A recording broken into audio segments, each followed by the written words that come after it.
You said come armed with an unpopular opinion. There's mine. We don't need generics in Go. Generics make Go harder to read, and they're going to decrease my quality of life as a Go programmer. So there's my unpopular opinion. Tweet that up. Put it on Twitter. That's my unpopular. Generics will decrease my quality of life. Bandwidth for Changelog is provided by Fastly. Learn more at fastly.com. Our feature flags are powered by LaunchDarkly. Check them out at launchdarkly.com. And we're hosted on Linode Cloud servers. Get $100 in hosting credit at linode.com/changelog. What's up, Gophers? Our friends over Gravitational made a big transition at the end of 2020 to rebrand as Teleport and shared a new product announcement to showcase the direction they're taking. Teleport is operating from a vision of being able to run and access software anywhere in a secure and compliant manner, something they call environment-free computing. With Teleport, engineering teams can quickly access any resource anywhere using a unified access plane that consolidates access controls and auditing across all environments, infrastructure, applications, as well as data. Teleport server access lets you SSH securely into Linux servers and smart devices with a complete audit trail. Teleport Kubernetes access lets you access Kubernetes clusters securely with complete visibility to access and behavior. And finally, Teleport application access lets you access web apps running behind NAT and firewalls with security and compliance. Try Teleport today in the cloud, self-hosted, or open source. Head to goteleport.com to learn more and get started. Again, goteleport.com.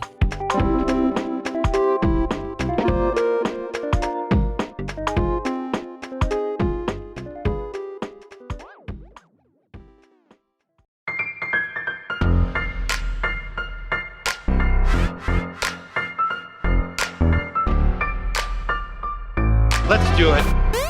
It's go time. Welcome to Go Time, your source for diverse discussions from around the Go community. We record the show live on YouTube. Join us every Tuesday at 3 p.m. U.S. Eastern Time. Subscribe at youtube.com/changelog to be notified and chat along with us in the Go Time FM channel of Gopher Slack. Okay, let's do this. Here we go.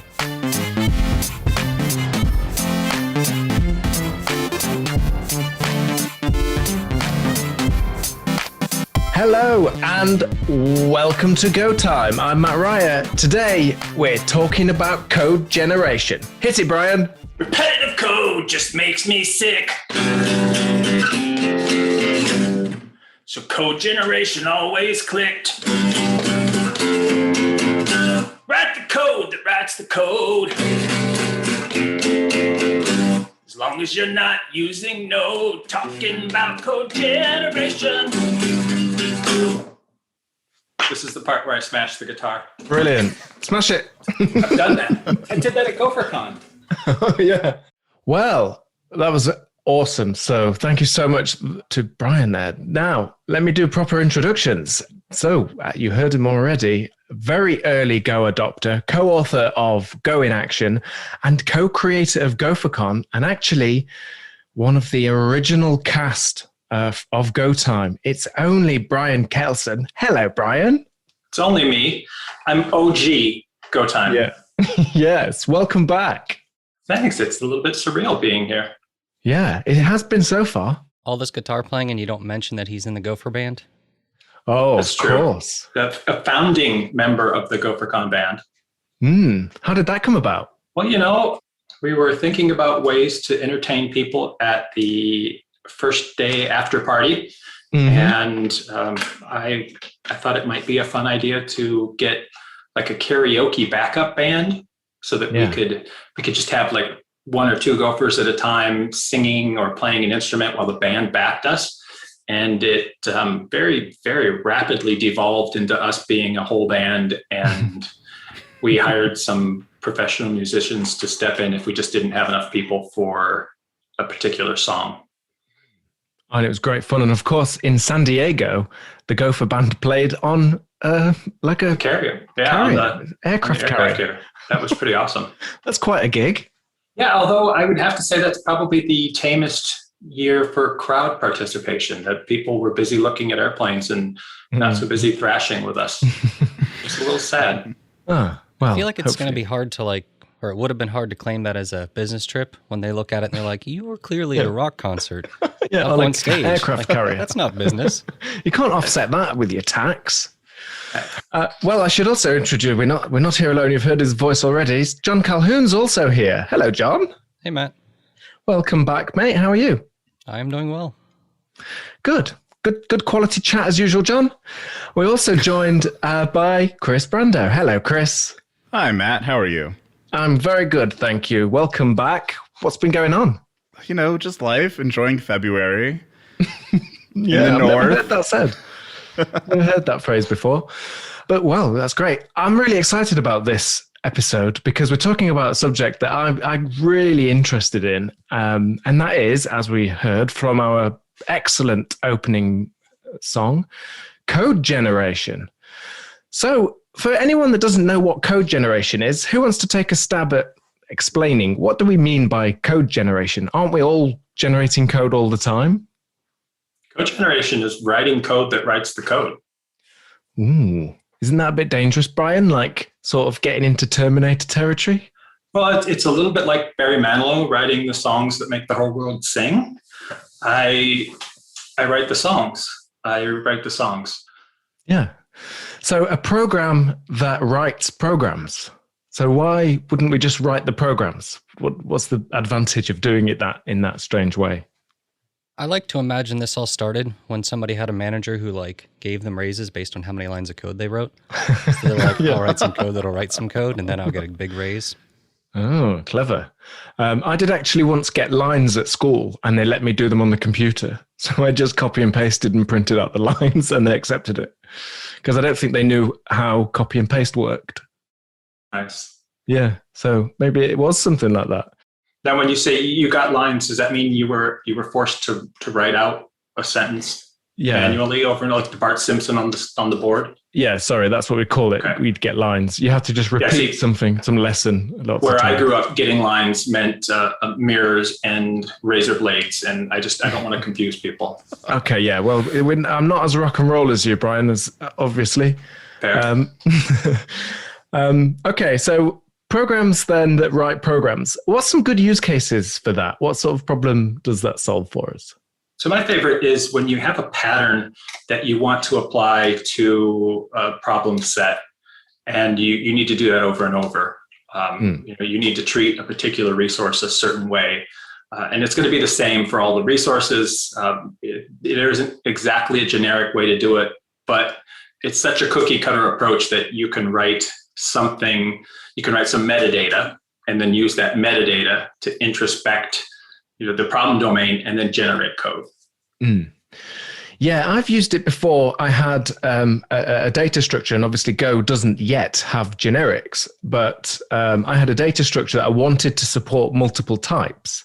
And I wrote a little program where I could just give it the array of types that I wanted to support, and it would generate the code for each type. So I got strong types, but I didn't have to write out every version of it. I mean, Go generate is the only generics we need in Go. Oh boy, we're already starting that. You said come armed with an unpopular opinion. There's mine. We don't need generics in Go. Generics make Go harder to read, and they're going to decrease my quality of life as a Go programmer. Okay. There's my unpopular opinion. Okay, we do tweet that up. Put it on Twitter. That's my unpopular. Generics will decrease my quality of life. Yeah. This is a sort of rock star. I'm struggling to deal with the rock star. We've got a dedicated segment for unpopular opinion. No, I do things the way I want to do things. I'm OG. Go time. Well, we're here to learn. Okay, great. Interesting. So do you prefer code gen then to generics? Very much so. Yeah, I love code generation. I think it's a great way to solve many problems. Not every problem can be solved with code generation, but a lot of times you find yourself in a position where you have to do a similar set of things for a similar set of resources. And code generation is a great way to make sure that that problem is solved consistently. Without getting into the generic stuff, for me, code generation probably first popped up when I was looking at things like APIs where people connect with different programming languages. And Swagger is probably one that everybody's heard of at this point, and probably like the ideal use case for code generation is you have this API that you communicate with JSON and HTTP, and nobody wants to go write a library.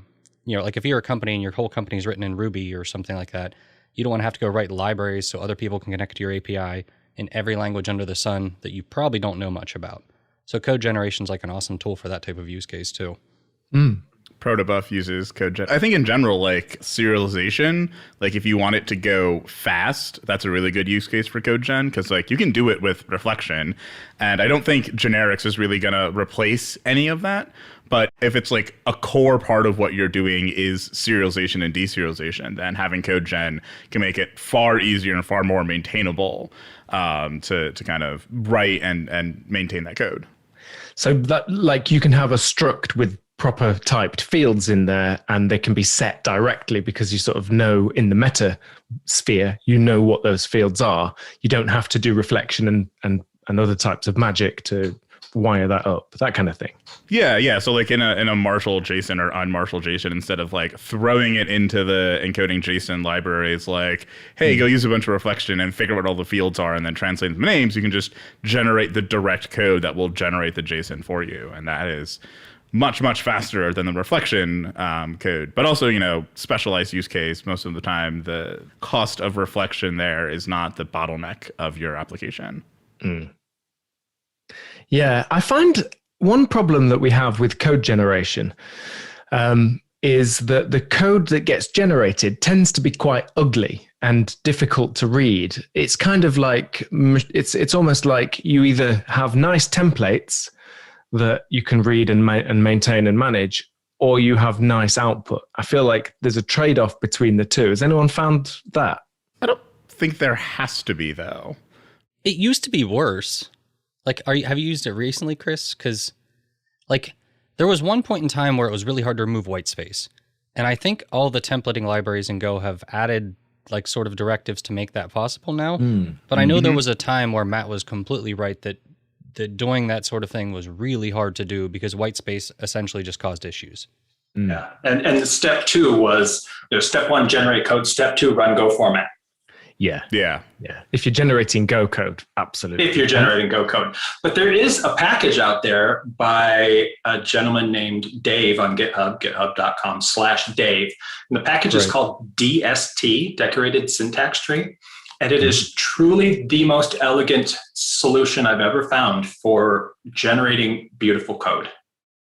Brilliant. Yeah, because this is a gap, I think, in the standard library. There are packages in the standard library, and they've added new ones too to make it easier, but they're so difficult to use because I guess they're the tools that the Go build tools use.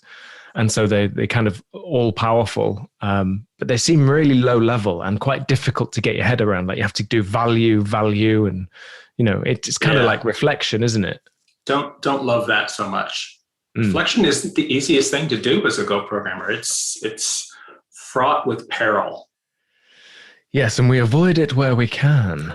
I think the big thing that the DST package also brings is proper attachment of comments to items in the syntax tree. I think that's like the biggest failing of the AST package within the standard library is that you just lose all of your comments and they kind of just dangle all over the place.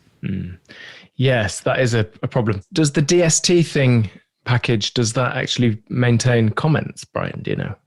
Yeah, it does. That was the biggest selling point that Chris was mentioning, is that it will keep your comments and put them back in the right place even after it's parsed the syntax tree. Yeah, so that's great.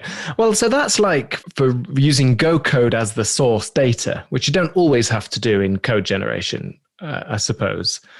And also like the templates, Go templates, you can use those. So just for anyone that hasn't done this yet, really code generation is anything that outputs some code. But more specifically, if you use like Go templates, the text one usually, a common mistake is to use the HTML template, and then you end up with kind of HTML formatting happening in your code, which you don't want probably. So you'll take some source data from somewhere, which could be Go code, and then you mix that with a template, and then you can generate Go code. That's one way to do it. Are there others? But it doesn't have to be Go code that you generate. You can generate all kinds of things. Generate SQL statements based on a Go structure. Right. You can generate anything. And in fact, I gave a talk at Abstractions, the first abstraction conference in Pittsburgh in 2016 or 17, called Generate All the Things. Mm-hmm. And you remember the meme with the guy, the really awkward looking tech guy with the yellow and all the things? That was me, generating all the things. Is that still the available? awkward part too. It probably is. I'll dig up a YouTube link for it and see if there's a link for it. Yeah, we'll put that in our show notes. But that talk was specifically about my intense love, my burning passion for having a DSL as a source of truth for your systems and generating the code from that source of truth.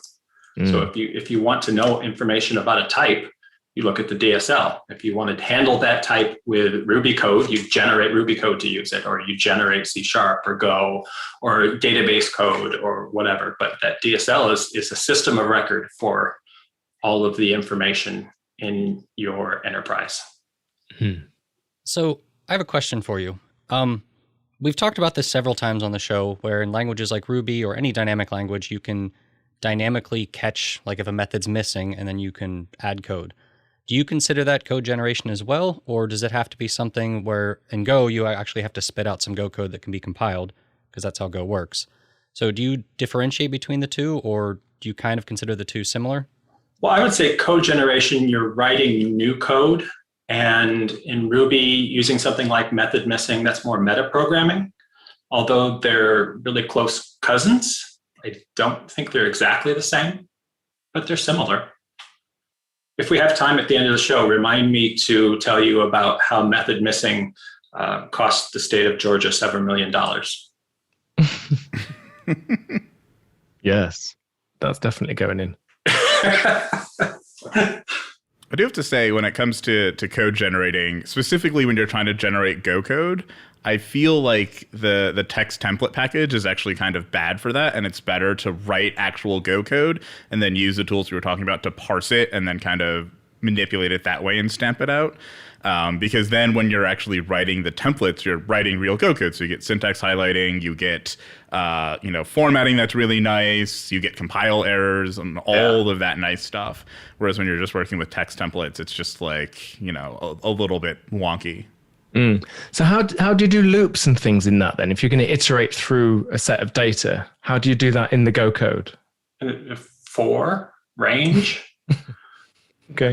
I mean, since it's just like the templates too, right? You're just like taking the templatized code. Usually you have to wrap it in a function or something, but you're just like pulling out the guts of a function, and then your IDL or whatever will specify, and you'll have the glue code that'll be like, okay, now you need to like stamp this thing out within this function, multiple times, or within this, domain multiple times. Right. It does look a little bit different than what templates look like, since you don't have that kind of inbuilt looping and variable assignment. But I think that can also help make it a little bit cleaner, because then you're kind of separating things out a bit more, and your templates can just be like, this is the prototype of what I want the code to look like. Mm-hmm. Yeah. Yeah, that's great. That same person, Dave, who wrote DST, also built an application called Jennifer. Mm-hmm. And Jennifer builds on top of DST to help you generate code. Hence Jennifer, because what was a programming application without a great punny name. Mm-hmm. And Jennifer is my personal favorite tool for generating code, because it builds on top of that DST, and it lets you write functions based on the occurrence and order of syntax in your AST. So you're parsing your syntax tree and you find this particular node. You can write a function that generates code based on the state of your current tree. And it's really, really nice. That is cool. The cleanest generator I've ever seen. So how does that look when you're writing the code? You have types like functions and there's like some kind of sort of DSL builder pattern type API, something like that? It's really just types and functions. So you've got your AST, and you do some sort of walk. There's always a walking function where you walk the AST and you build up state. And as soon as you hit some sort of desired state, you've got the right number of nodes in your tree, then you trigger a function that generates code, because you have enough state. But those functions are things like, AST.create function. Right. And each of those also takes a function as as one of the parameters. So you have these nested functions, and it's a very powerful paradigm, but it can be hard to follow. The first couple times you do it, you kind of tilt your head sideways and what the hell? Yeah. So it takes a bit of getting used to, but it kind of, any of this meta programming is a bit like that. It's a bit like Inception, where you've gone into someone else's dream, isn't it? A bit, yeah. A little bit. A little bit. Yeah, a little bit. I feel like the reflection package is a lot like that too, where like the first few times you use it, especially when you're trying to do something clever, like calling a function, and you're just kind of like, what's going on? I'm very confused about what I'm supposed to be doing here. You're trying to call a function on a pointer type of a struct or an interface. Yeah. Have fun. And it's like, oh, I have these values, but I have to turn them into like reflect values. And how do I do that? And it's confusing at first, but I also feel like it's like once you understand the reflect package, there's a certain class of code that you can just write. It becomes so much easier. I found there's like tests that I've written where I would have had to have like hundreds of lines of more code to express them. But since I know how to use the reflection package, I just sat down and wrote them out. And it was like 30 lines of code, and now I can like run basically any type of function that I want and assert values and all of this stuff. Yeah, the problem is you don't know it's wrong until you run it, because of course, it's abstract, isn't it? So it's not like you get the compiler to help you check the things you're doing make sense. There's a lot more runtime in reflection. But if you like, I like writing tests. It's not so much of a problem. You like writing tests? I love it. I actually sometimes that's all I do. Sounds pretty boring if they're all failing. Good point. I would definitely say that my experience with generation is kind of similar to my experience with reflection as well, in the sense that, Matt, you were saying you don't know if the reflection's wrong until you run it, but I honestly felt like with generation, I was almost in a similar boat where I had to actually run it with like knowing what I wanted as the output to see if it did it. And sometimes it was just because I didn't understand something that was happening. Yeah. But once you get it, it's easier. It just took a little bit till you actually made sure you grasped everything correctly. Years ago, I wrote a package with a friend of mine called Jenny, and there's not to be confused with Mark Bates' package Jenny from Go Buffalo, where he just, as far as I can tell, just stole the name from me. But luckily for him, I'm not very litigious. But we'll see. If he keeps texting me the things he texts me, well, maybe that'll change. Anyway, this package did what, Chris, you were describing, where there was a special type. So it was real Go code, and it was just like an interface type, but it had a special name. And then the tool would process that, and then you were able to replace that type with other types. So it's kind of like generics, very lightweight generics. It's still used by people, but I don't know. I mean, but that's kind of a nice way to do that, because then, like you say, the real code, the source code, the template is real code. So anything you can do to help yourself in that way, and like GoFumt is a great one if you're generating Go code. Although I suppose if you're using that Dave/Jennifer package, it probably formats it for you, doesn't it? It does, yeah. It outputs code in the right format. Yeah, that's brilliant. Some people put code generation as part of their continuous integration build. I prefer it to be a developer time exercise. How does everybody feel about that? Ooh, can of worms is open. Are there any good cases for putting it in the CI? Because I feel like you want to run the tools to generate and then run your tests and then you push it, don't you? What's the use case for having the continuous integration generating code? Salt and pepper push it? Yes. Come on now. You guys aren't that young. So I would say that the biggest case against developer side code generation, checking in generated code, is the fact that you don't have any control over the tool used to generate the code. If you're using version 1.2 of the code generator, but you're expecting 1.4, then nobody will know that until some point later on. And using your CI environment to create a known good code generation would be the antidote to that problem. Yeah, interesting. I don't know. You could easily play either side of that fence. Yeah, actually, I've been playing around with code spaces on GitHub, and that's essentially like gives you VS Code virtual environment. And you can, just by specifying a Docker file, you can actually like install all dependencies and things like that. So that's a really interesting idea, to have these controlled dev environments. It would address that particular problem. But what about Go Generate? Because Go Generate is a command that you have to run, like you have to run that explicitly, don't you? The Go Build doesn't run any Go Generates. Maybe we should just take a minute to explain what Go Generate is for anyone unfamiliar. We should take a minute for that. So Go Generate is another magic comment. Mm-hmm. Yet another magic comment. Can we put that in magic emphasis? Yet another magic comment in Go code that does we'll something flash it on the screen. Non-programmatic that specifies a command to be run when a file is triggered by Go Generate. So you type Go Generate from the command line, and any Go code that has the Go Generate comment will run the command after the Go Generate comment. And that command doesn't have to be related to Go. It quite literally can be any shell command for your computer. So you could say Go Generate Spotify open playlist. And every time you run code, it will open Spotify and play Guns N' Roses. So Go Generate is literally just a trigger to cause a thing to happen. Yes. By the way, everyone's going to be doing that now, aren't they? Why wouldn't you? Yeah, they'll probably play that song. We'll play your song probably from the opening of the show. Talking about code generation. I'd love that to pop out of my speakers every time I'm doing that. Every time you're building. Yeah. Could you do like a whole album, and we could have one for failed tests? And Sure. Yeah, we could do the whole set. You've got the Sweet Child of Mine covered, so I'm not sure if there's enough room for the two of us in this industry. I bow to your superior capabilities. Oh, no. Okay, so are there any common gotchas or something that we should look out for when it comes to generating code?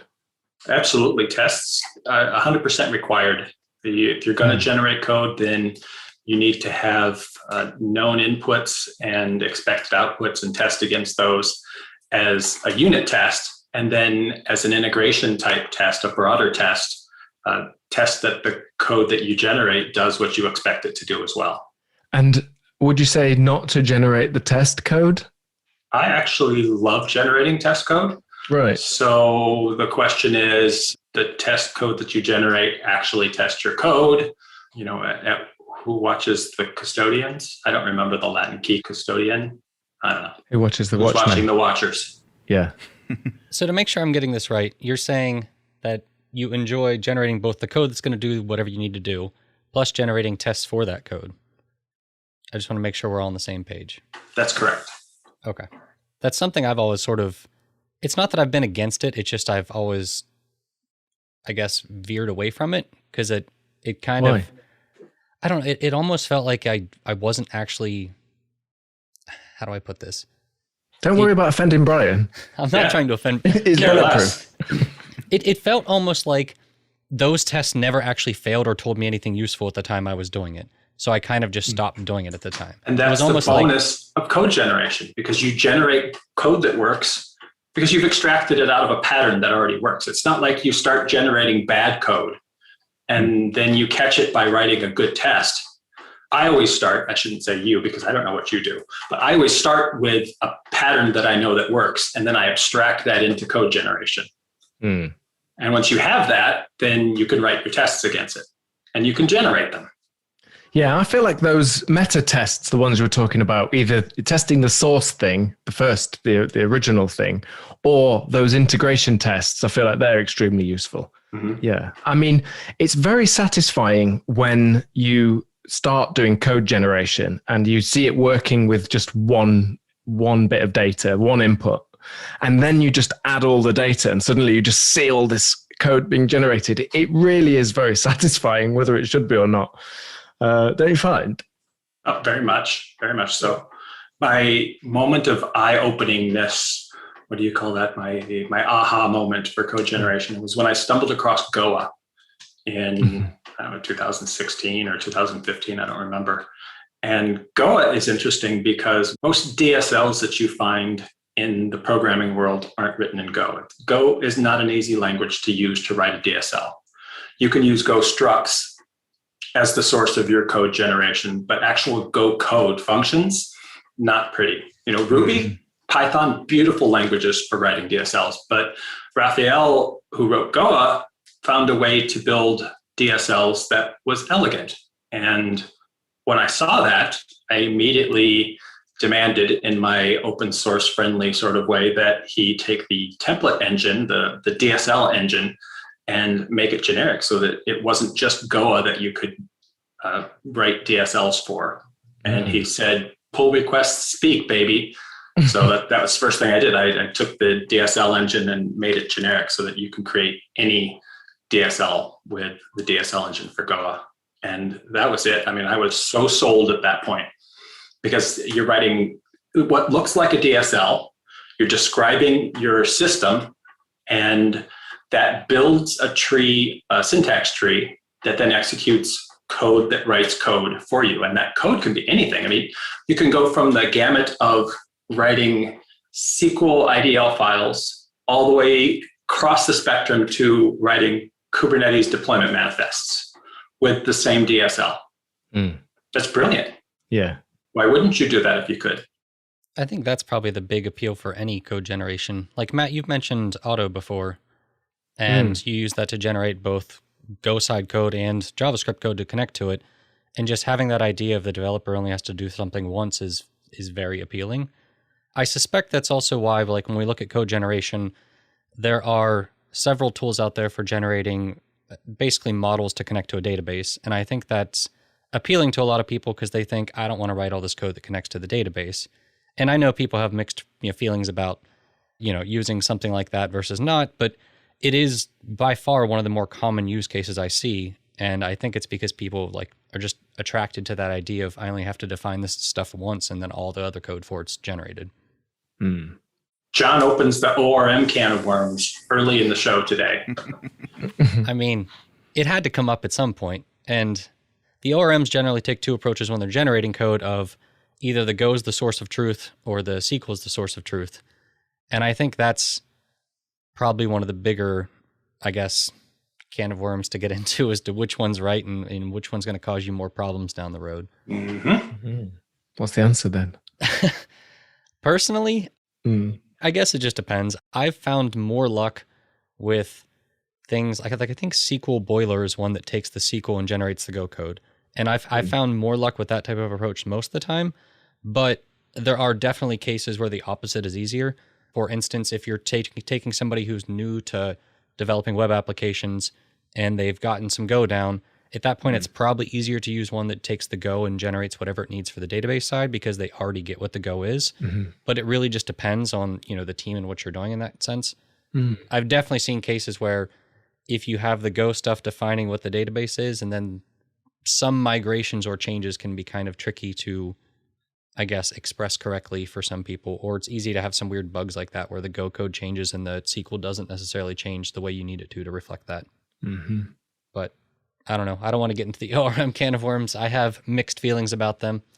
They're definitely a tool that I've found use for, but most people seem to hate them in the Go community for whatever reason. There's no shortage of opinions in the Go community, which is really strange. Most communities don't have any opinions, but the Go community is full of them. Yes. And we're all so cordial to each other too.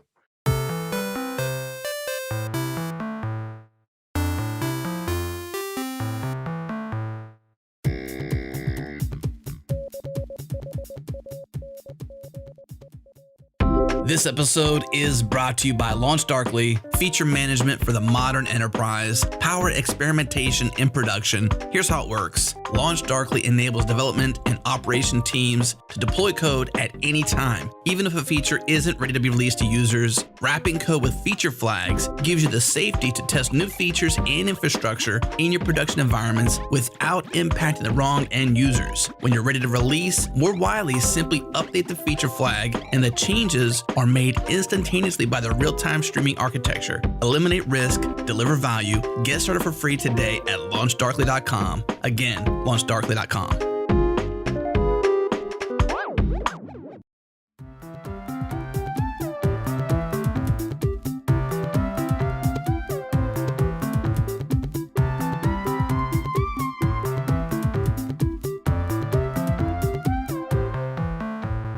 There's another interesting use case I've seen for this. Ernesto Jimenez did it in Testify. So there's two packages in Testify for assertions. There's the assert package, and then there's the require package. And the only difference is one will fail immediately, and the other will let you carry on and sort of collect failures up and present them all in one go. And a lot of people prefer tests when they fail to just fail at the first thing, and then you can just address that and then work in that way. So that require package is generated from the assert package. So it kind of guarantees that the two APIs are the same or similar enough, or, the same in the same way, different in the same way. I'll think of what the correct way to phrase that is later, and we'll edit it in. But I thought that's quite a clever... Orthogonal? Yeah, thanks. Thank you. I didn't do any computer science, so I don't know what I'm talking about. Yes, that one. It's a nice use case because in that sense, you want to carry over the knowledge from one of those packages to the other and use them interchangeably. So I thought that was quite a clever way to do that. What do you think about that? Yeah, fine. Yeah, brilliant. Can't all be winners. I mean, it sounds like a good use case. Brilliant. Thanks, Chris. We appreciate your opinion. Great job. One of the interesting things for me about code generation is that I feel like you see a lot of, like Matt's defining a case where he had one code and like one set of code, and basically it sounds like he didn't want to have to write it twice, which makes sense. And the simple solution is just, well, I'll just generate the second version. And now another approach to that would be to take the code and sort of abstract it away so that you have one thing that can be used in both cases. But at the same time, that requires some work. So it's interesting how people use it to solve different problems. That it's not like it's the only solution, but it's definitely a solution to the problem. Yeah. Yeah, I feel like code generation is one of those things like SQL normalization. You've got n levels of normalization in SQL, third normal, fourth normal, fifth normal form. Code generation is kind of the same way. The level one of code generation is taking this template and plugging in a variable here or there and spitting out some code. Level two is, maybe throwing some if loops and some statements in there. And when you get all the way up to level 5, you're introspecting the whole system, determining the needs of the many versus the needs of the few, and generating only the code that needs to be generated. And that's a different level of code generation. You're on a different plane. Have you ever seen code that generates code like that sort of? I've written, Aaron Schlesinger and I wrote code that generates code that generates code. Wow. And it was a lot of fun. Wow. Is that easy? Is it difficult to follow? It just takes a lot of iteration and patience. I wouldn't say it's hard because it's no harder than writing any other code. It takes a lot of time to build up small layers of success so that you can have bigger layers of success. Yeah. Lots of mental gymnastics in that too, to figure out which layer you're sitting at as you're generating. You're okay, wait, am I doing this correctly? Am I in the right spot? Am I thinking about this in the right mind frame? I think that is one of the big challenges of generating code, is not the actually writing the code gen itself, but just wrapping your mind about what you're trying to do, because it is so much more abstract than just writing out code by hand, which is also what makes the Reflect package also very complicated to use, because you're not using the same utilities and handles that you're used to using when you're writing Go code. Yeah, and that was the big pull for me from Goa, because I was writing a DSL about my expectations of what I wanted when I was done. I want a web service that listens on port 8080, that exposes this API with this resource, that has these methods and it returns these fields and it expects this authentication. There's nothing in that about how I'm going to do that. There's nothing that says I'm going to use GoKit. I'm going to use this middleware here. I'm just writing my expectation, and then the code generator does some stuff, and hopefully the code generator meets my expectation. But if it doesn't, I can change the code that's generated until it does. And that was the power of expressing what I want. It's like test-driven development. When you think about it, you've written your desired outcome first, and then you just keep writing code until it's green. I think that like IDLs and DSLs are like a kind of unexplored space. I think not just in Go, but like across the industry, where there's not a lot of like emphasis and effort put into like designing good like standalone IDLs. But I think that's also crucial to using code generation well, because I know in the past when I've tried to like write some code generation, I usually start with like, I'd like to just use Go and then like decorate a struct with a bunch of stuff. And I've always wound up at just like, I should just write a custom IDL or DSL in like some serialization format and then just use that as a source of truth, because now I'm like getting all of this stuff mixed in of like, okay, well, I have to like parse this package now that has and look for this special Go type and then introspect it and then generate code based off. It's like just read in an IDL file and then use that to generate everything. But I feel like when you get into that realm, you're getting into like okay, now you either have to like pick up a serialization format that exists like YAML or JSON, or have to like go write a parser, which is like getting in even deeper if you want to have like a truly like customized IDL that you can use. But the question is, how deep do you need to go? I mean, do you have to write a parser? Do you have to write your own IDL? If there's one small problem and you just need this little bit of metadata, then throwing a struct tag on a struct in Go and then inspecting that's the solution. Even though it's the cheapest and easiest way to do it. I mean, absolutely. I think there's definitely levels to this, right? Where it's like, if you're doing something like if you're making like, say what's it called? Stringer, which just like, takes a number of enumerated things and then makes the string output for them if it's like a UN or whatever. I think for that, it's like, it's relatively simple and straightforward and you don't need like an IDL. But I think when you start to get into like the really bigger code generation systems, I think it is kind of good to shift away from trying to like shove everything into Go. And I think there's a point where you start really feeling that friction and when you're like, I don't think that this is quite right. And I think that's the point at which you should like make the jump. I don't think you should really start with designing your own IDL or DSL or serialization format. I think those are things that take a lot of time and expertise to do, and you don't want to be like learning that while you're also trying to figure out how to do code generation well. I think you have to like take your steps. But I think it's a very important thing to recognize that at some point, if you're doing a lot of heavy code generation, what you started with is likely you're going to outgrow it and you're going to need to do something different, and just be prepared for that. Yeah, it's one of the most fun things and rewarding things I've ever done as a programmer. So I would absolutely recommend start as small and simple as you want to, even if it's just a tiny little template that you're using to generate other code, and just grow with it. It's fun. I feel like both metaprogramming and code generation, to me, always felt like I was cheating or like pushing the limits of what I was supposed to be doing. Like it never felt like it's almost like I had to be secret about what I was doing, because it's like if other people see this crap I'm pulling, they're going to be like, what is this guy doing? Really? You felt naughty? It felt kind of naughty in some cases, because you're doing these things that are like well beyond just writing, your traditional code of like, oh, I can see exactly what it does. When you're generating code, it's this weird, I don't know, it felt kind of naughty for some reason. But it was also just really cool seeing like how you could push the language or the limits of what you could actually achieve, and trying to ask yourself, well, can I do this? And sometimes, at least for me, I wasn't that productive some days because I would go down some rabbit hole just to see if I could do something, not because I needed to, but because I was like, can I do this? Yeah, but that's all right. I think you're a good boy for doing that, to be honest. Rebel.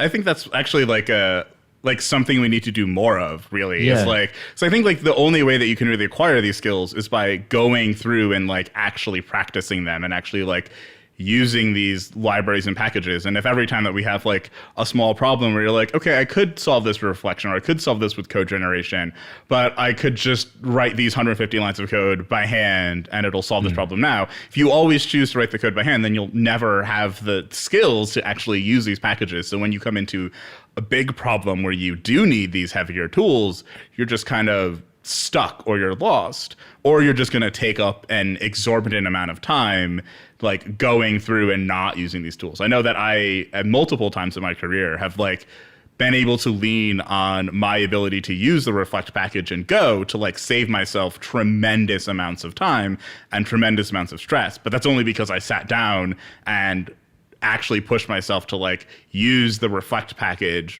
even when there could have been like better solutions, or it wasn't going to give us huge gains. And I think that's something we as software engineers need to get a bit better at, is not trying to always optimize for right now. So I feel like we do a lot of that. And I feel like that's usually the argument against this type of exploration, is like, oh, well, you could have saved 4 hours if you just hadn't done that thing, or we could have saved some time if you just hadn't gone through and done that exploration. And I think that also kind of pulls us back into this frame of overly focusing on code. Like, I think what you said, John, there about like, it feels like you're cheating is, I think like it adds a lot of color to how we as engineers approach what we do, right? We focus a lot on the code. We focus a lot on the actual work output there. But I think software is about so much more than code, right? We have to like write design docs and specifications and all of these other things. And I think the more that we start to pull ourselves away from that intense focus on code, the easier it'll become not to only do these code generation reflection based things, but also to like get to the more promised land of like writing more comprehensive design docs that can solve bugs and solve problems before we even, know that before we even written code and we have some maintenance nightmare to deal with. I like to look at it this way. I am so lazy that I'll spend 3 weeks writing a code generation system so I don't have to spend 2 days writing repetitive code. Yeah, I think that's a fair point. It's funny, like this kind of idea of doing experiments and stuff. If you're in an environment where you're constantly late, like the projects are constantly late, usually because people in the past, or including yourself sometimes, have estimated it and you're just wrong because it's really difficult to estimate accurately. And so for no good reason, really, you're just late. And then there's no room for those kinds of experiments and things. So I think it also falls to managers and tech leads and people to make sure that there's space in teams for people to do those kinds of experiments. Because, one definition I read of creativity is making connections that weren't there before. And the more kind of fuel you can give that process, the more opportunity for creativity there is. So it's something I believe in a lot. Unfortunately, it's quite rare. I speak to people, I've been quite lucky, but I speak to people where, they're just always late. Everything needs to be done quickly. You've no time to do an experiment to see if the Reflect package is going to be interesting. And also, if it then isn't the way you end up doing it, some people see that as then a failed experiment, which it's not. And in science, really, you only really learn from things when they go wrong, when they fail. Well, you learn a lot from them if they do. We have a tweet just come in, not just come in. I'm just trying to make this feel more live. Wait, way to add the drama, Matt. Thank you. Yeah. Breaking news. This just in from someone whose username is very apt. It's Gen20. James Nugent says, to commit or not to commit? Ooh. More of a discussion point, probably. The first half of that was more Shakespearean than the second half. But what do we think? Do you commit your generated code or not? Well, it's this discussion we started with, right? Do you do it at the developer's desk or do you do it at CI? I feel like a lot of this just depends on the workflow you're working with, because like I can give you an example. I use Tailwind all the time, and it generates a massive CSS file of all this stuff. And committing that big thing doesn't really make sense half the time, because anybody who's running the app locally, like if I have a React app, the toolchain is set up to automatically generate that anytime a file changes. So at that point, committing that just doesn't make a lot of sense. Now, eventually, if you're deploying, you have to commit whatever the cleaned up version is that you're shipping with. But for the development side, I would say there's no reason in the world to commit that. But on the other hand, like if you're generating, I don't know, it's almost like if you have a library, like you were saying, Testify, and they generate code. Well, they pretty clearly have to commit that. Like somebody has to commit that at some point. Now, when it gets committed is kind of up in the air, I guess, whether it's your CI tool or developer, but it definitely depends on your flow of how things get generated. Yeah, but you need it locally. So you will always generate it locally, right? Probably, because otherwise you've no way. I mean, that's like committing, that's like fire and forget. If you didn't need it, why are you generating it at all? Okay, so yeah, you do need it locally, and then toolchains. That's a good. The Tailwind's actually an interesting point there, because I feel like there's this line between like, is what you're distributing code, or is what you're distributing like a running application? So I think if it's like a running application, as John just kind of mentioned, I think in a lot of ways it makes sense to do the generation at the point where you're actually going to be running the thing. But I think if you're like a library maintainer, it's much better to commit the code. So I think I think that's one of the things behind Go Generate and why it runs the way it is, because it's like that the person who gets your code might not have the generation tools or the version of the tools that you're using to actually be able to successfully generate the code. So it makes library usage a lot harder if the person using the library has to do this code gen now. Yeah, and you want people to be able to check out the code and run it and build it, don't you? You don't want those extra steps. Yeah. So, and if you don't have developers checking in the code, what you end up with is Bazel. Right. You have to boil the entire ocean every time you want to build a tiny app. Yeah. And that's what Bazel is. Yeah. It's an ocean boiler. Yeah, that's why I see code generation as a dev time exercise for that reason, and others.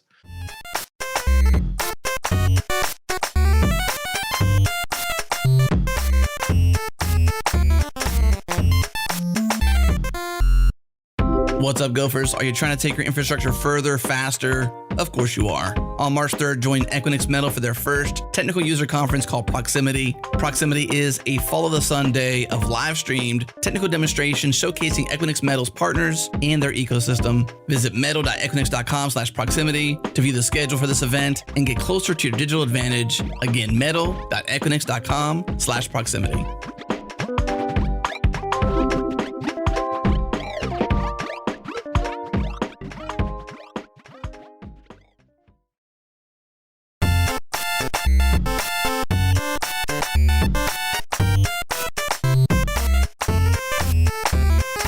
This just in, I have another one from a website called Twitter.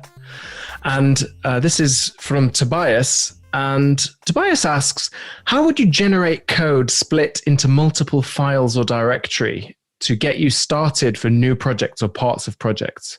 So has anybody seen code generation for like bootstrapping projects? A bit like how Rails used to have that Rails generate command. So one of my first forays into code generation was a tool called GenKit that generated a GoKit microservice directory structure for you. Right. And it was like first level code generation with ugly templates and struct tags, and it worked really well. You could generate all of the boilerplate that you needed for a GoKit microservice. And that included many directories and many types. And, it was very inelegant, but it was also very efficient. It took me a half a day to write it, and it worked really well. Yeah. So what can you ask for? The opposite end of that spectrum is Goa, which, the DSL doesn't take long to master at all. And it will write code across dozens of directories if that's what you want. The background behind it is, there's a lot of code behind that. Yeah. I feel like this question is like sneakily asking us how we would design a framework.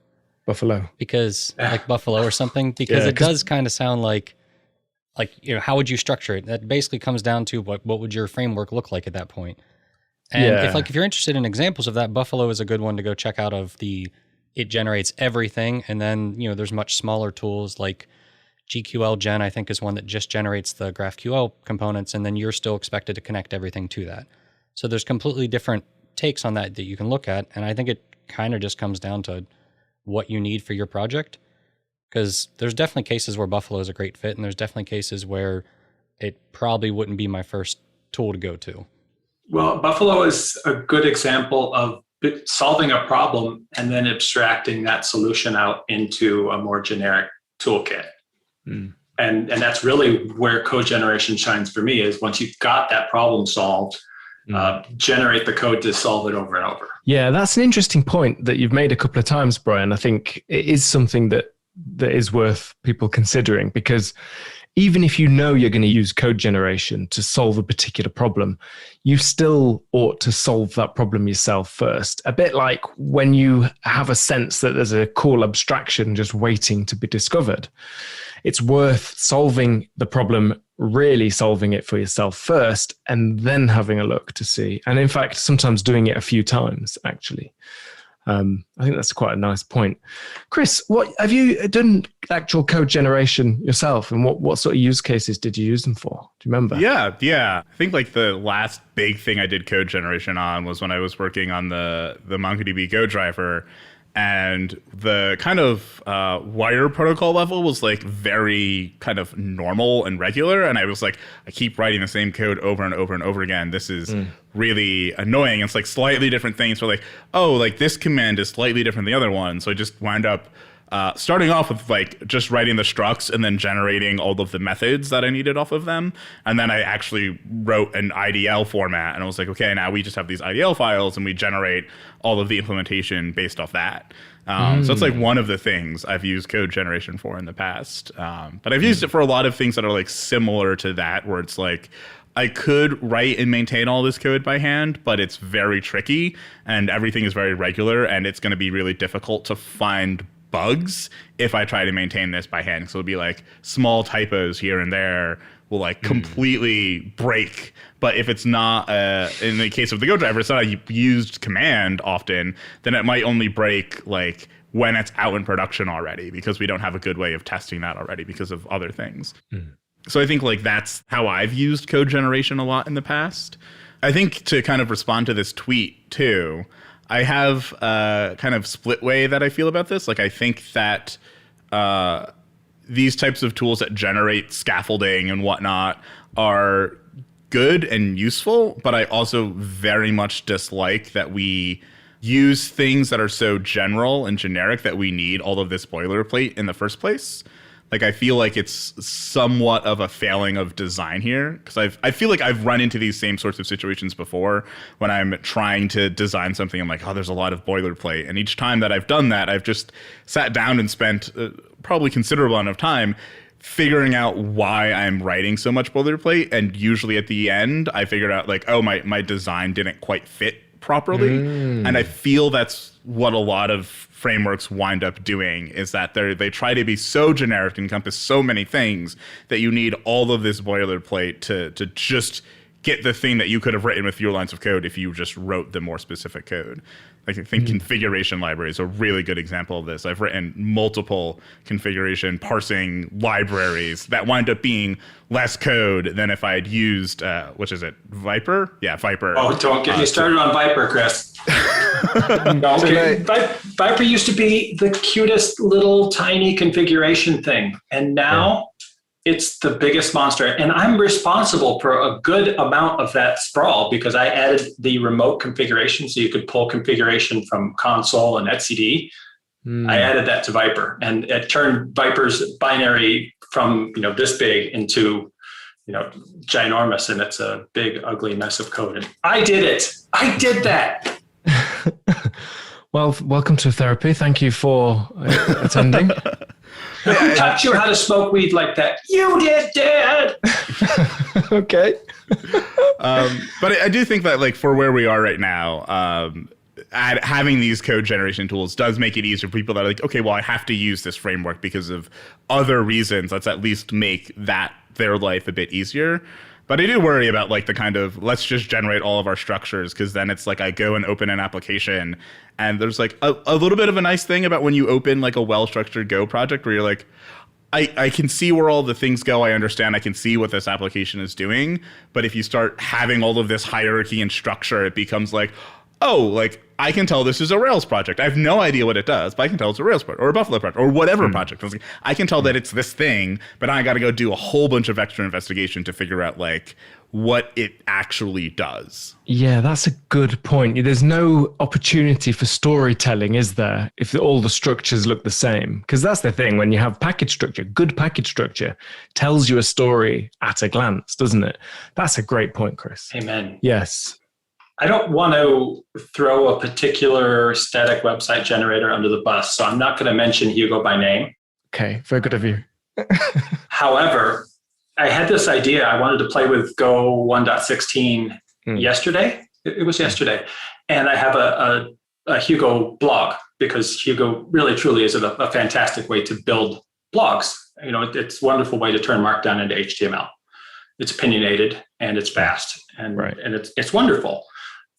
But I thought to myself, I'm gonna use the embed package in Go 1.16, and I'm gonna use something like Gin or Echo, you know, some quick little router framework for web apps, and I'll just go steal the code from Hugo, or go import the code from Hugo that parses my Markdown and use the same templates that I already have.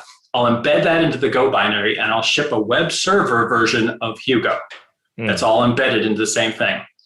I dug into the packages of Hugo's code, and I spent almost an hour and a half just finding the one thing that triggers the functions to execute templates.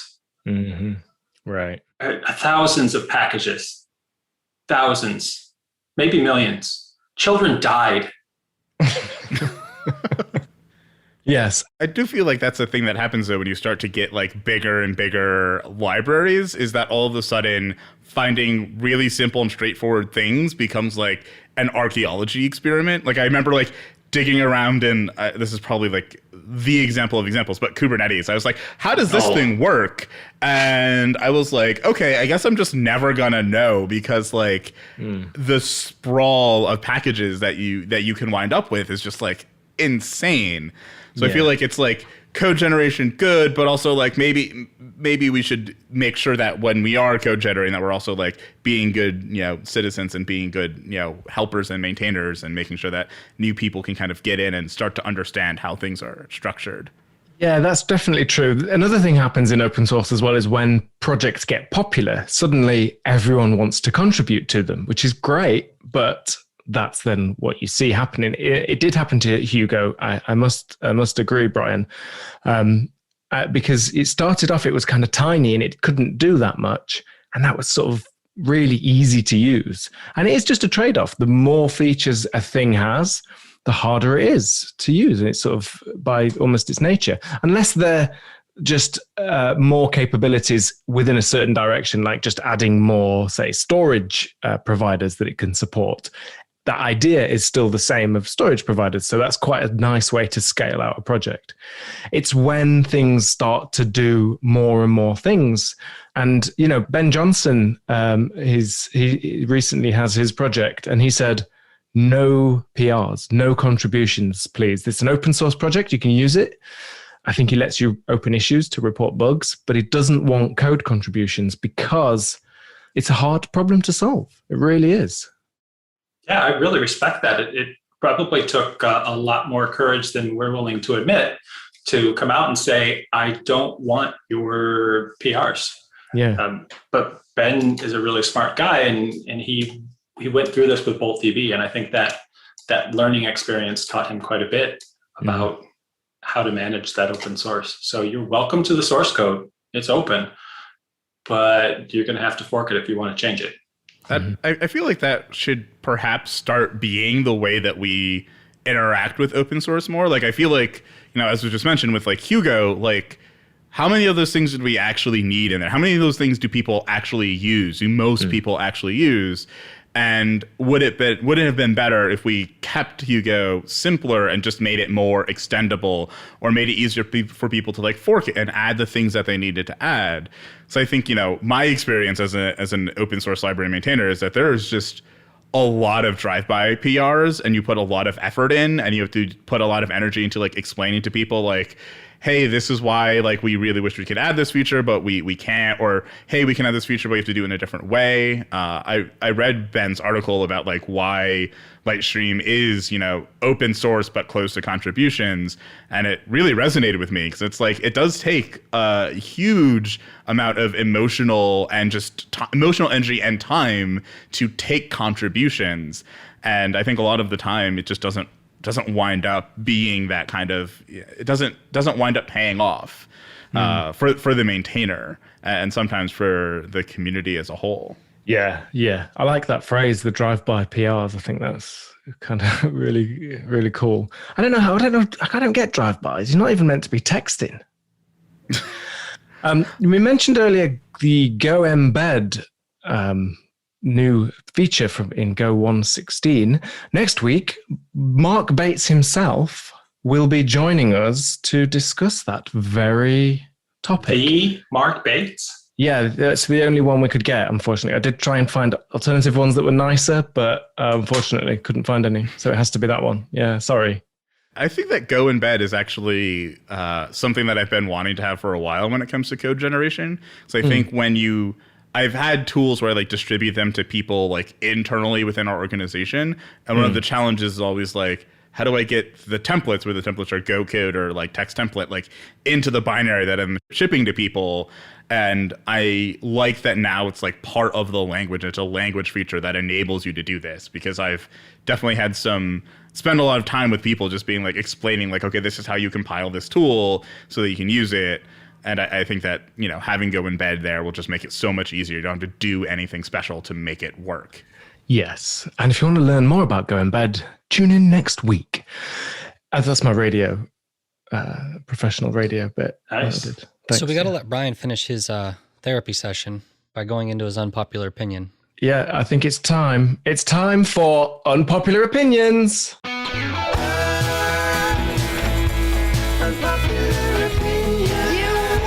actually think you should probably leave.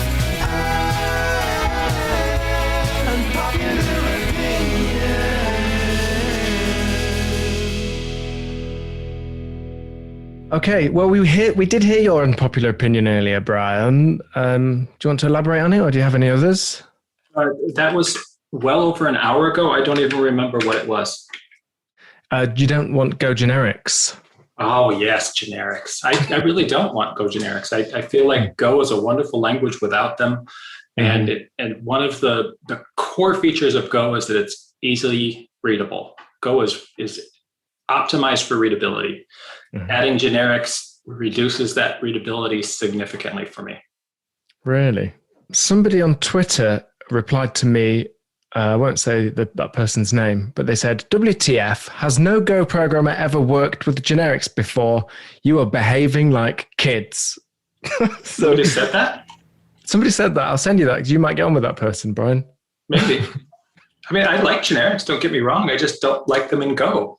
I love them in Rust. They're perfect. They work really well, but I don't write Rust code to be readable, and I don't have the same level of productivity in Rust that I do in Go, because I can read my Go code really quickly and figure out what's going on. Yeah. I feel like I have a very like rough, still developing analogy that I've been kind of shopping around with my friends about why I find like some of us want like the desire to have generics so much a bit ridiculous.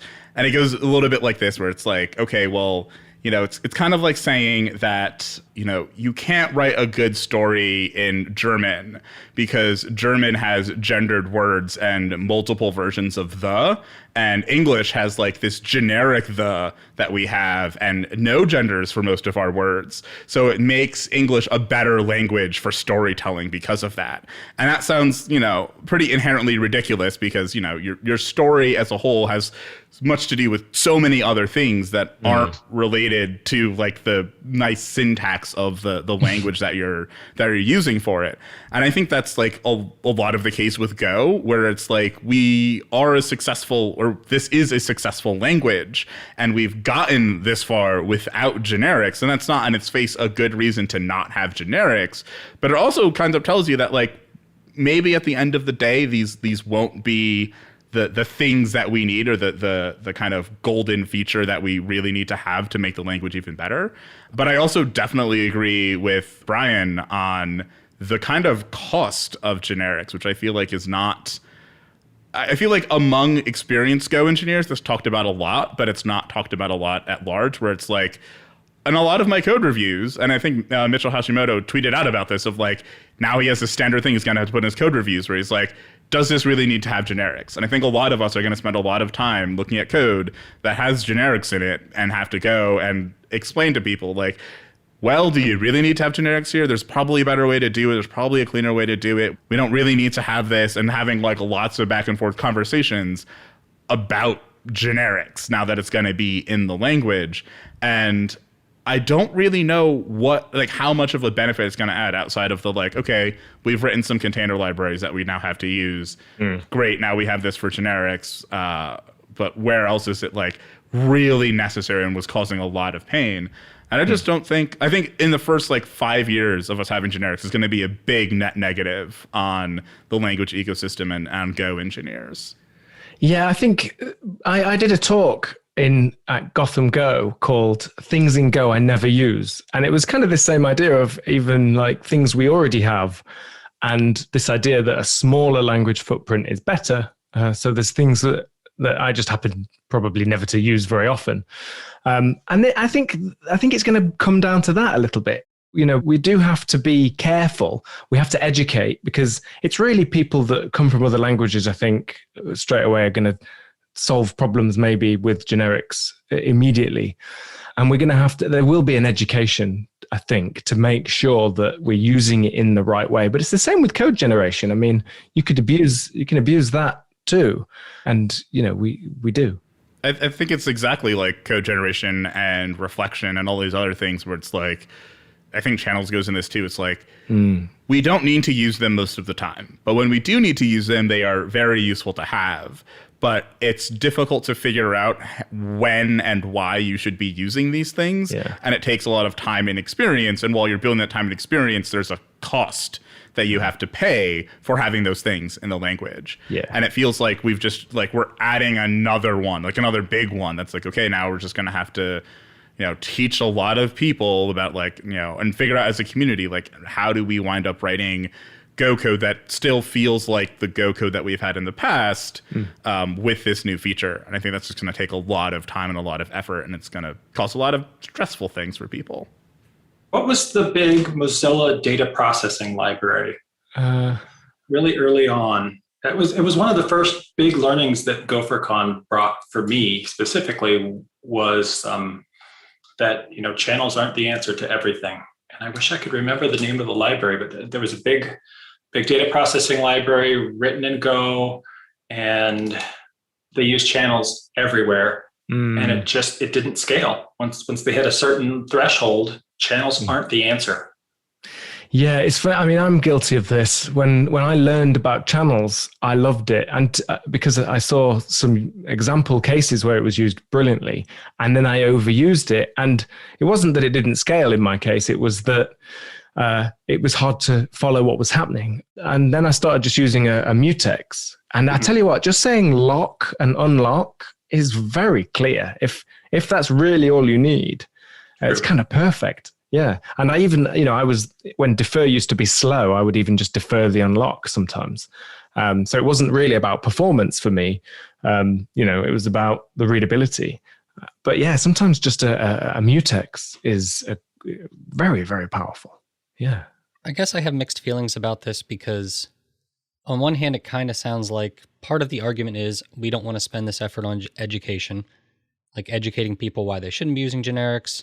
And the same could technically be said of channels. Like, there are definitely a lot of cases where new Go developers need educated on why channels aren't something you just throw in every new bit of your code.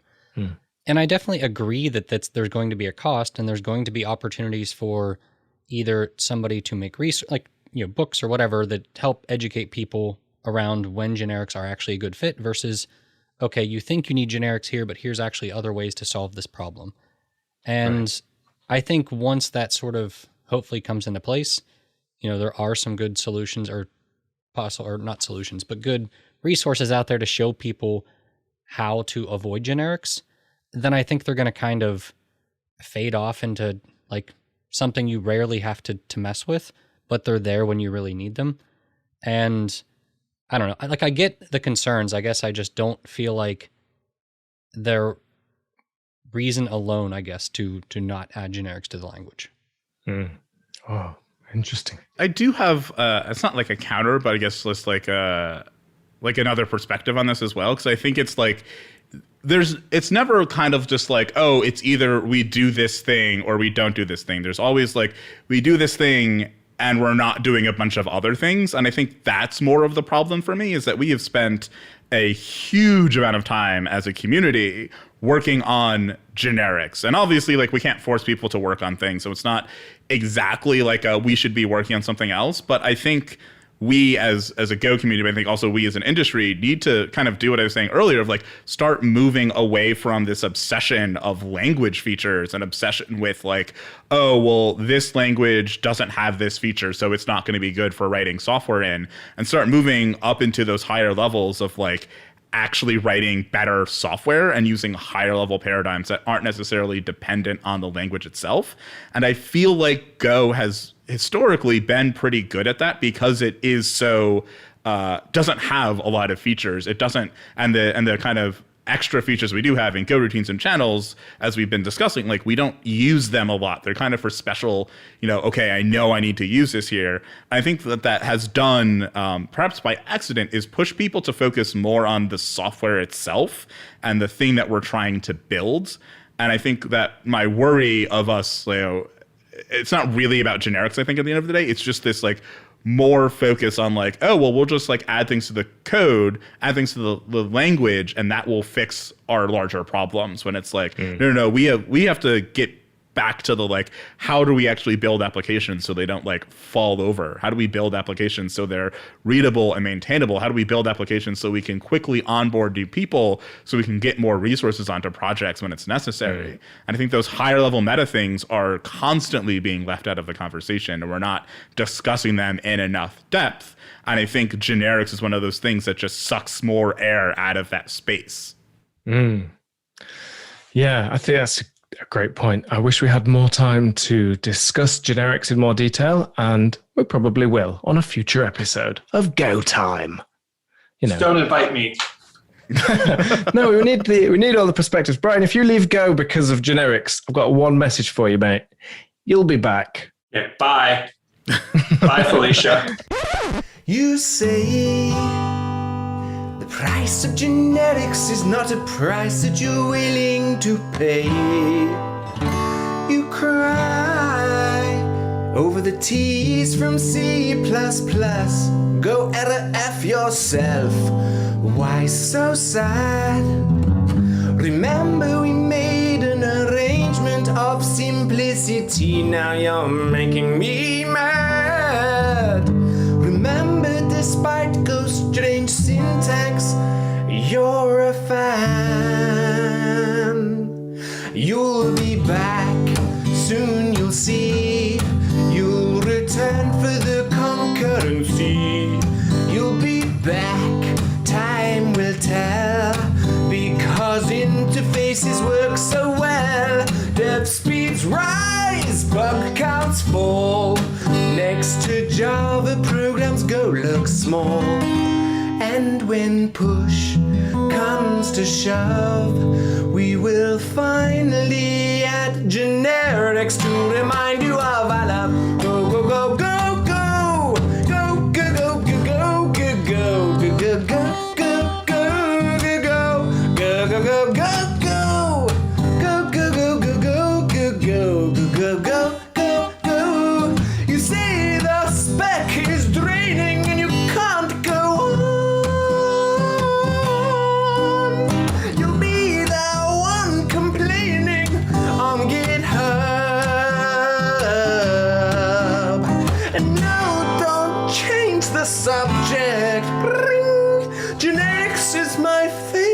Subject, a very specific subject, an objectively uncontestable subject. You'll have them forever and ever and ever and ever.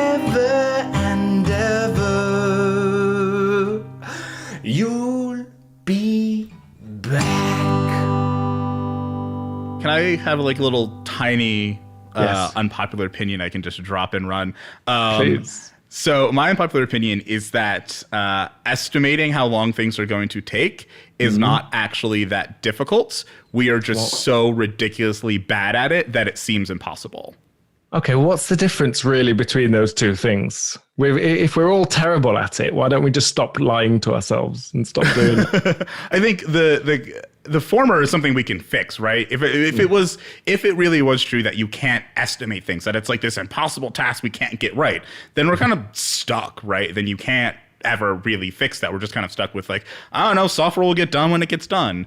But if it's that we haven't developed the skills necessary to be able to estimate well, that's something we can work on. That's something we can fix. And I think there's writing out there and there's things out there, especially in other industries, that can help us understand like, why is it that we are so bad at estimating how long things are going to take in software? Like one of the things I always kind of talk with my friends about is how like, I don't know, when's the last time that you factored in people's vacation schedules into your sprint planning? Or like your quarter planning? Like how many times have you actually like pulled in a vacation schedule and had that be part of the way that you calculate things and not just been like a background thing? Yeah, but never mind those things which you could factor in. What about all the stuff like that you learn as you start? That's the trouble for me is as you start and get underway on something, you unravel so much stuff. And so you can get good estimations, but you sort of have to do quite a lot of work up front to get them. And then why don't we just focus on doing the work? And I'm not against like deadlines. I actually really like quite aggressive deadlines because it really forces you to prioritize. But it's not about like cramming all that scope, cramming everything into that short time period. You allow the scope to be flexible. You pick the most important. And sometimes that's the hardest bit is people, they want everything, of course, by the release date. But if you can't have that because of, I don't know, the laws of physics, then what would you prefer to have first? And that, even as a question, is a very difficult one. And sometimes the worst managers I've ever worked with will say, no, it's all top priority.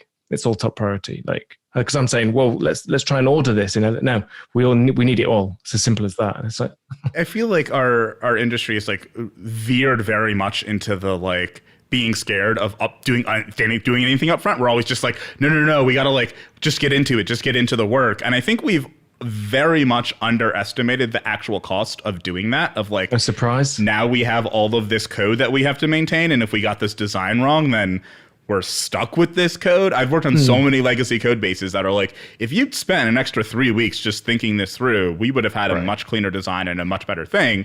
And I feel like software projects constantly run over by months and months and months, that like spending an extra 2 or 3 weeks up front to like sit down and really start figuring out and estimating and figuring out all the risks of what you're trying to build is well worth it. But we don't make that decision because that's like the bad thing. That's like waterfall if we start doing that. VCs don't value planning. They value shipping and crushing it. I agree with. Yeah. That definitely seems like part of the issue is like the short-sightedness, I think, in general. It's like, I don't know. I've sat down with people before and I'm like, is there ever really a software like people are always just like, oh, well, this thing, we can do it in 2 weeks. We can do it in a month. We'll build this service in 2 weeks. We'll build this new feature in a month. And I'm like, when has it ever actually wound up taking only 2 weeks or only a month? Like never. It always like drags on and on and on and on and on. And then it's like 6 months down the road. And I'm like, well, we could have actually planned a proper project and been done with a good thing, good service, like a good feature at the end of those 6 months. But instead, now we're going to drag it in for another 4 months, and then we'll have like half of what we really wanted to have at the end. So I feel like that the aversion to planning very rarely works out in our favor in the long run. Preach it. Yeah, I mean, there are for sure. It's one of those, it depends, isn't it? I think. If you can, the thing is like quick prototypes and things like that are great for this because they feed into that process. Because you're right, of course you would if you can do the design, if you can think ahead a bit, I mean, that's really what our intelligence is meant to be for, then we should do that. It's just, I mean, I think it's when it depends as well who's doing that design, and the fact that you need to have that mechanical sympathy with the system as it is today, and the changes you're going to make. Because without that, it's just too difficult. So I just think, it is difficult. It's very hard, but there's definitely cases where a bit of design, a bit of thinking ahead would have just saved a lot of time. It's just very difficult to know those instances. I guess that's where experience comes in. It's a great one. I guess the way I would put it was with the limitations and like the current way a lot of management works, it's almost impossible to estimate projects.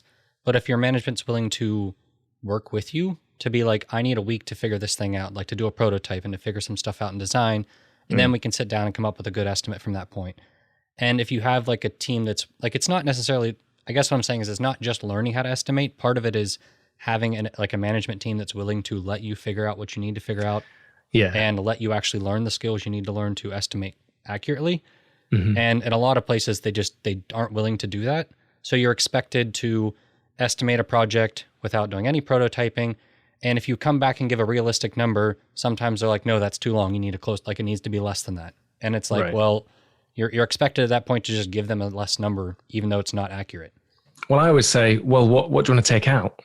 And when they say nothing, you do have a problem. I do think too that like, it's not just like, we can't solve this on our own. It has to be like larger, both industry and like, the other aspects of the organizations we're in all have to change to get away from this mindset that like, oh, we can just like pump out this feature without actually having to do the stuff around, all this like design. And I think at the end of the day, it comes down to like risk assessment. Like we have to sit down and actually assess all of the risks. And like, that really is like, not just like the things that could go wrong, but like all of the designs, all of the, the kind of prototyping that we have to do. We have to sit down and really put all of that at the forefront, like at the beginning of what we're doing, and continually do it throughout. But as you said, like we have to include management in that. We have to include both product management and like people management. Like this has to be something that we all do together, understanding that if we start doing this, the software we build not only will likely get delivered faster, but it will be of higher quality. So I think that's the other thing that happens is like, if we don't do this estimation, we won't succeed most of the time, which I think is the case right now. We aren't succeeding most of the time. We're failing most of the time. Like the software is so broken that we're all just used to like working our lives around it. We just refresh the page, turn it off and turn it on again. Like this is just how we do things, because it's like, that's fine. But it's like, it's rooted at this problem where it's just like, we don't actually know what we're doing when we go to do it, and we just kind of wing it. And like in most other industries, that like just doesn't fly and just doesn't work. Like imagine if you're building buildings, you're like, we're just gonna wing it. We don't need to sit down and come up with the blueprints and estimations of the resources this building will use. We'll just drop it on the land and hook it up to the public utilities and hope that everything works well.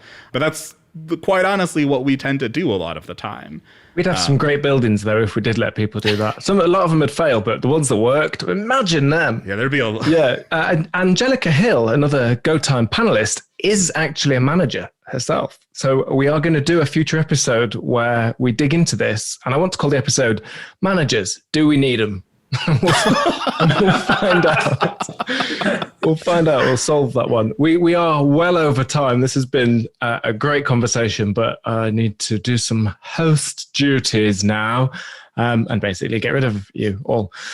But thank you so much, Brian. Maybe you could play us out after I do this final thing. You can play. What anything. do you want to hear? Oh, whatever, anything you've got, mate. Whenever you invite managers on for that show, can you make sure you tell them the title? The working title. No. Okay, thank you so much for everyone paying attention today. It's been an excellent episode. Chris Brando, John Calhoun, always a pleasure. And of course, Brian Kettle said, what would we do without you? Thank you very much, sir. So how long am I going to be blacklisted from being on GoTime after this episode? It depends how good this performance is now.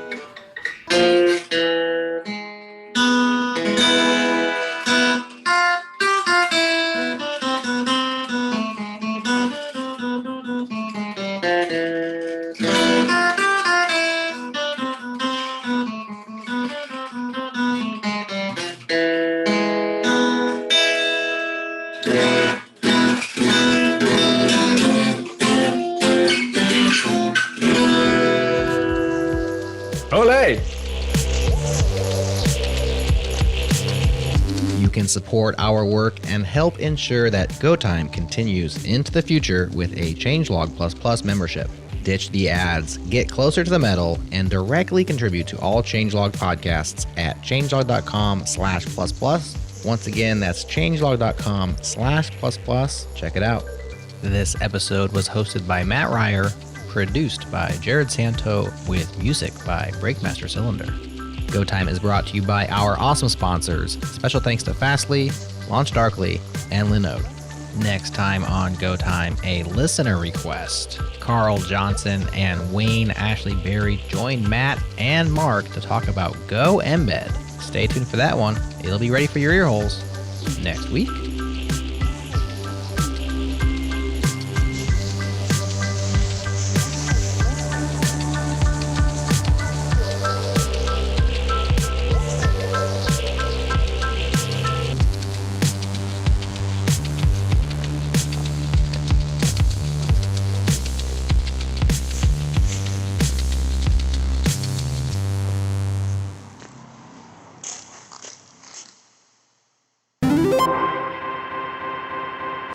This is now the after party.